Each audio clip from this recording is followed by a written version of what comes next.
One day, Naomi said to Ruth, "My daughter, it's time that I found a permanent home for you so that you will be provided for.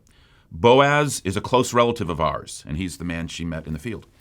"And he's been very kind by letting you gather grain with his young women. Tonight he will be winnowing barley on the threshing floor. Now, do as I tell you.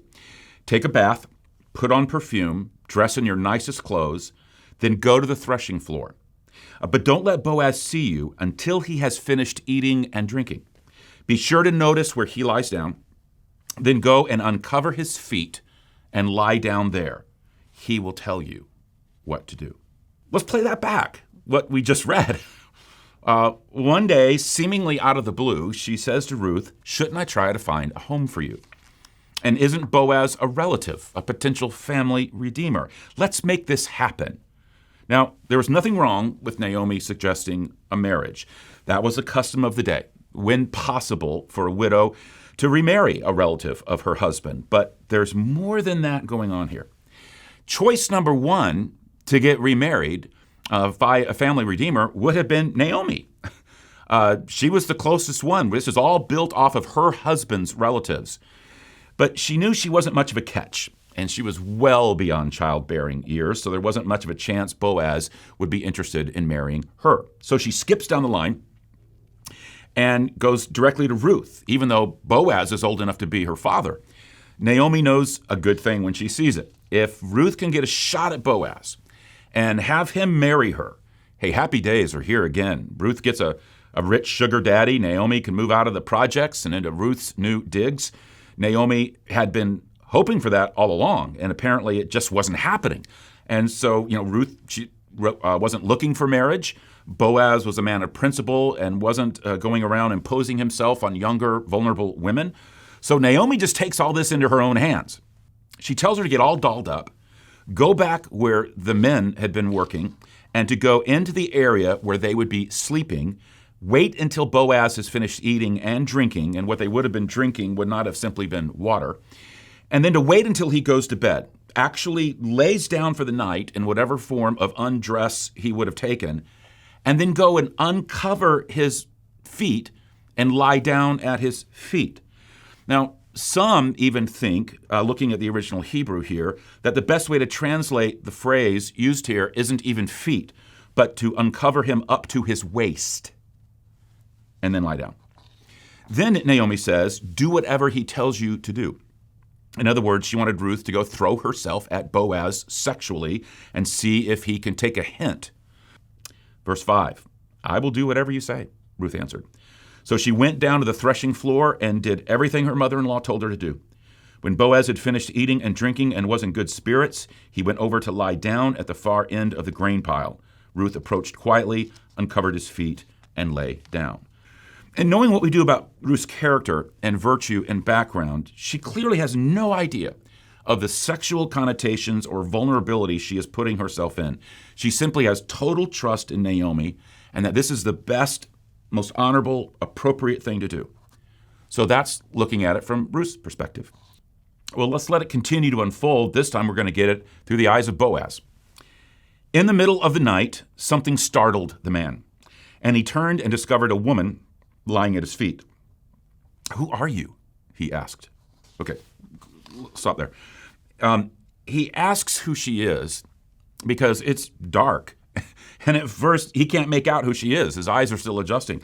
And that's why Naomi had earlier told Ruth to watch where Boaz lay down, because it would have been dark and it would have been a mess if she'd laid next to the wrong person.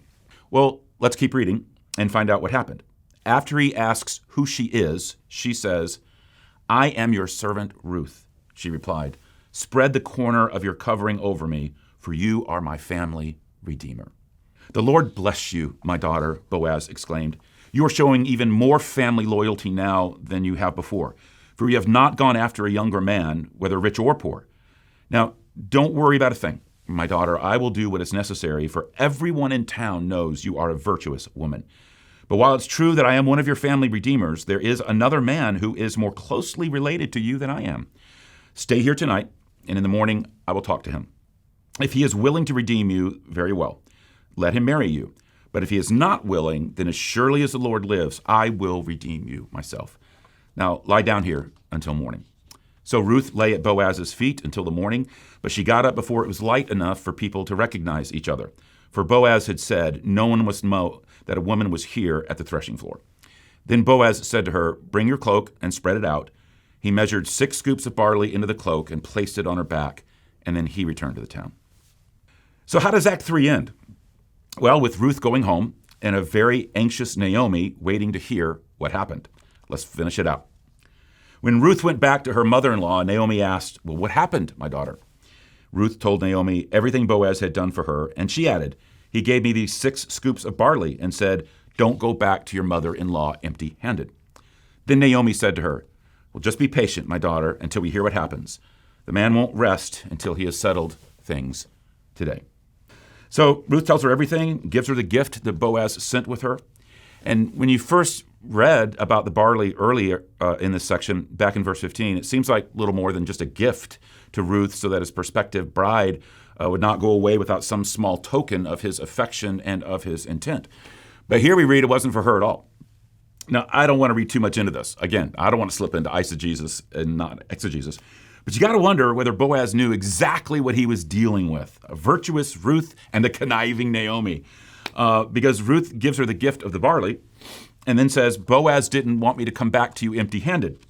Almost like Boaz kind of knows what you're up to, so here's something for you, knowing that Naomi undoubtedly sent Ruth his way and told her what to do.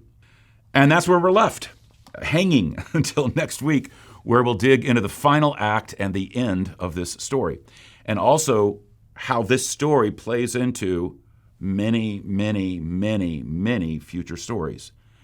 But we are left hanging right now. We don't know whether Boaz will be able to redeem her or whether Ruth will be thrown into the house of some other man that we haven't even read of yet. We don't know whether Naomi will be exposed or we'll find out that it all worked out just like she hoped. All we know is that Ruth went to Boaz in the middle of the night at Naomi's directive, and the plot has thickened. But there are some important points in all this that I know I can't read this story and not think about for my own life. How often, like Naomi, have we been willing to put someone else in danger or in a compromising situation or to be used in some way, often without them even knowing it, just to further ourselves or care for ourselves? And it's got, what we do kind of, it's got just enough of a veneer of respectability about it to cover ourselves, but we know our motives, and we know that we don't care about the other person, not really, just ourselves. How often do we manipulate events and situations to benefit us without really caring about how it will impact someone else? And think about the lesson from Ruth. I mean, how many times have we known what it would be best to do, right to do, the most committed, faithful thing to do, but it wasn't the most appealing thing to do, but we did it anyway? Isn't that the real test of faithfulness? Not doing what is easy or desirous, but doing what isn't.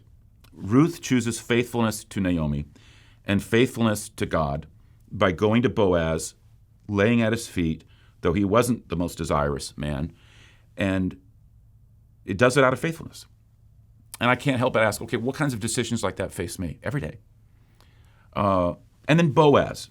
What situations do we find ourselves in where we're called to be people of character and virtue when we hold the upper hand? Character isn't tested in the light of day, but in the dark of night on threshing floors. It's tested when no one is looking, when you can get away with it, when you hold the power, when you have the ability to do something and you don't. Do I see, that the ultimate test of character is not usually in the light of day, but in the dark of the night? And so a question I ask myself is, would I pass the Boaz test? I mean, time and again, he's proven to be a man of character when he didn't have to be, but he proved to be. Would I pass the Boaz test? Well, there's a lot here to reflect on and to learn from. And I hope that if you're at all intrigued with any aspects of this series, that you'll join us for sure next week while we bring it to a conclusion.